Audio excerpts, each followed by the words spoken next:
सद्गुरुवे नमः।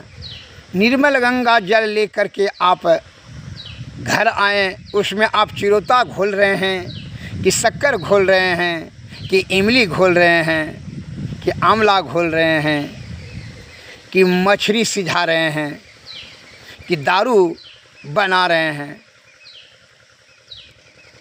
यह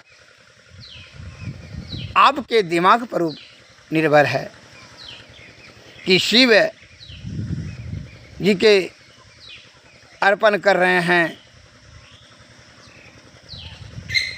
यह सभी आपके ऊपर निर्भर है। उसी के अनुसार से जल का गति और सदगति होगा। उससे मल भी साफ किया जा सकता है और चंदन भी घिसा जा सकता है, या उसका दुष्परिणाम दुर्गति जल को भोगना पड़ता है। लेकिन कर कौन है आप? उसी प्रकार मन और यह माया और शरीर या काया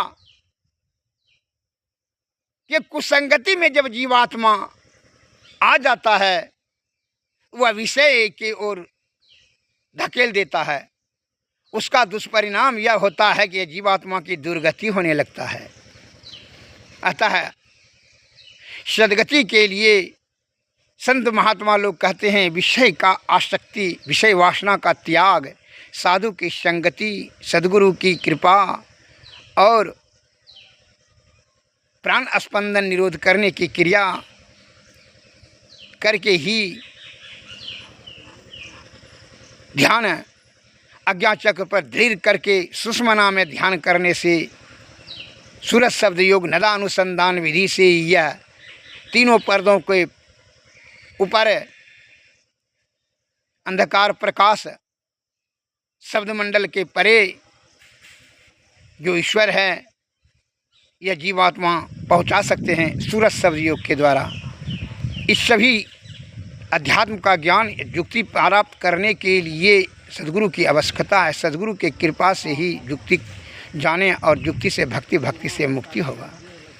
तभी यह जीवात्मा का कल्याण होगा, सद्गति होगी। प्रभु आत्मा की प्राप्ति होने के बाद यह कुसंगति में आकर के इसकी दुर्गति हो रही है।